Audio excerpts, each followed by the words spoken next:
यह सेतु अपने आप में एक शस्त्र है।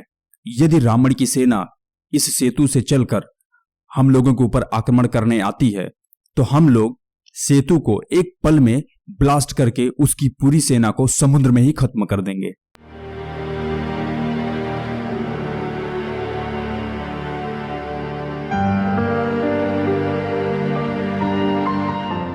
आज हम लोग राम सेतु के बारे में जानेंगे कि राम सेतु बना कैसे और किस सिद्धांत पर बना है, इसका विज्ञान क्या है और इस राम सेतु को बनाने के लिए कैसा मटेरियल यूज किया गया था। तो चलिए सबसे पहले हम इस राम सेतु की कहानी को जानते हैं कि क्या जरूरत पड़ी थी कि राम सेतु को बनाना पड़ा था। तो आगे बढ़ने से पहले यदि आप चैनल पर पहली बार विजिट कर रहे हो तो चैनल को सब्सक्राइब करके अपना कीमती सपोर्ट जरूर दें। इस कहानी का वर्णन हमारे श्री रामचरितमानस में मिलता है। आप लोगों से कहना है कि जो लोग इस कहानी को जानते हैं तो कहानी को स्किप करके इस राम सेतु के अद्भुत विज्ञान को जानें। और मेरा मोटिव यही है कि आप लोग राम सेतु के विज्ञान को जानें, ना कि सिर्फ इसे भक्ति की दृष्टि से देखकर इसके विज्ञान को भूल जाएं। क्योंकि वेद ऐसा है, आप उसे भक्ति भाव से देखेंगे उसमें से भक्ति उमड़ के निकलेगी आपके लिए। यदि आप उसे भक्ति और विज्ञान की दृष्टि से देखेंगे आपके लिए दोनों मिलेगा। बस आपका देखने का नजरिया कैसा है ये आपके ऊपर निर्भर करता है। इस राम सेतु की कहानी कुछ यहां से शुरू होती है कि जब रावण माता सीता जी को चोरी से समुद्र पार करके लंका में लेके चला जाता है। जब राम जी अपनी कुटिया में आते हैं तो माता सीता जी वहां नहीं होती हैं। फिर राम जी हनुमान जी की मदद से सीता जी की खोज करवाते हैं और हनुमान जी सीता जी की खोज करके राम जी को बताते हैं कि माता सीता इस समय दक्षिण में समुद्र के उस पार सोने की लंका के अशोक वाटिका में बैठी हैं। फिर राम जी विलंब ना करते हुए अपनी पूरी वानर सेना लेकर दक्षिण की तरफ प्रस्थान कर देते हैं और आगे चलते चलते इनके रास्ते की रुकावट समुद्र बनता है और राम जी पूरी सेना के साथ समुद्र के तट पर रुककर विचार करते हैं कि इस विशाल सागर को कैसे पार किया जाए। और यहीं से राम सेतु का कंस्ट्रक्शन और इसका विज्ञान शुरू होता है। तो अगर आज की भाषा में बोलें तो उस समय दो बहुत बड़े सिविल इंजीनियर हुए जिनका नाम नल और नील था। तो नल और नील राम जी को सलाह देते हैं कि क्यों ना हम लोग समुद्र पर सेतु का निर्माण किया जाए। राम जी कहते हैं कि आपका विचार बहुत सही है, पर यह असंभव कार्य होगा कैसे और करेगा कौन। तो नल और नील कहते हैं, प्रभु आप आज्ञा दें, हम दोनों मिलकर सेतु की डिजाइन और इसका मटेरियल तैयार करते हैं। राम जी आज्ञा देते हुए कहते हैं कि हम लोग नल और नील की सहायता से समुद्र पर सेतु का निर्माण करेंगे। इसके बाद नल और नील ऐसा मटेरियल तैयार किए जो दो पत्थरों को आपस में जोड़े रखे। इस मटेरियल को तैयार करने में लगभग 12 से 13 दिन लगे।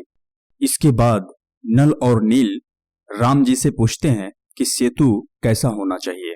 राम जी कहते हैं कि सेतु ऐसा होना चाहिए जिस पे से हमारी पूरी सेना लंका चली जाए और फिर लंका से हमारी पूरी सेना वापस चली आए।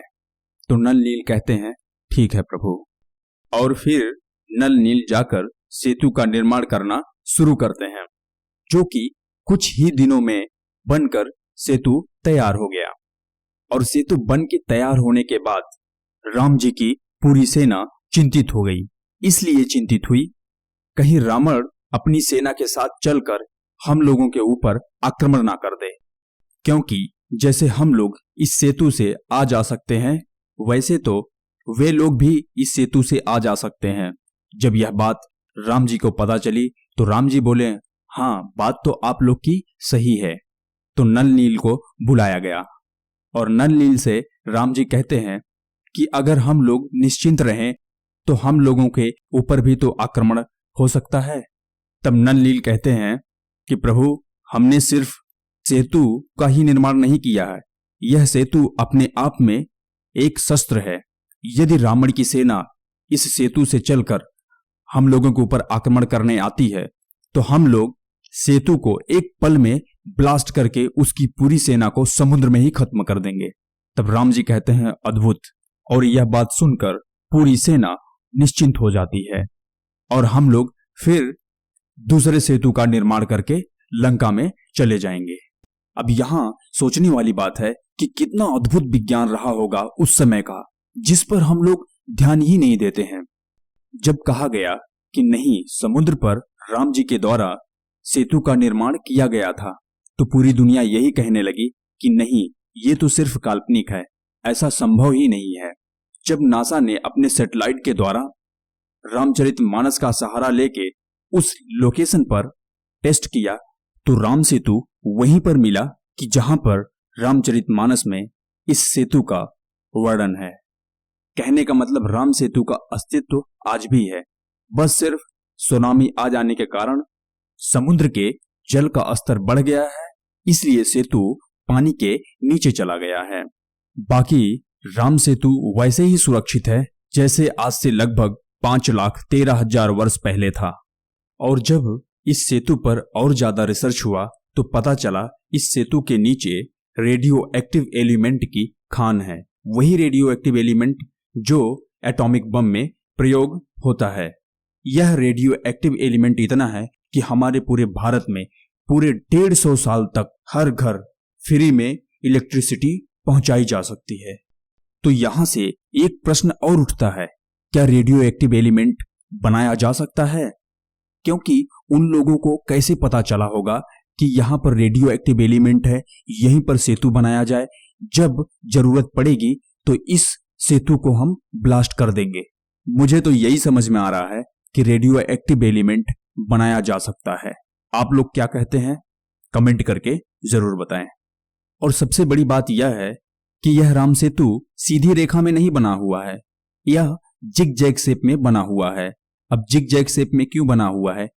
क्योंकि जिग जैग शेप में होने के कारण पानी का जो फोर्स है वो डिस्ट्रीब्यूट हो जाता है। इसी कारण से राम सेतु आज भी सुरक्षित पड़ा हुआ है। और सेतु सीधी रेखा में होने से पानी का जो फोर्स है वो सीधे सीधे सेतु पर ही पड़ता, जिससे सेतु ज्यादा दिन तक सुरक्षित नहीं रह पाता, पानी के बहाव से सेतु टूट जाता। मेरा तो कहना यही है कि हम लोगों से ऐसा विज्ञान दूर क्यों किया जा रहा है। तो आज के लिए बस इतना ही। यदि आप चैनल पर पहली बार विजिट कर रहे हो तो चैनल को सब्सक्राइब करके बगल में बेल आइकन को प्रेस कर दें, जिससे हमारी आने वाली वीडियो के नोटिफिकेशन आपको मिलते रहें। तो चलिए मिलते हैं किसी नेक्स्ट वीडियो में, तब तक के लिए जय हिंद, जय भारत।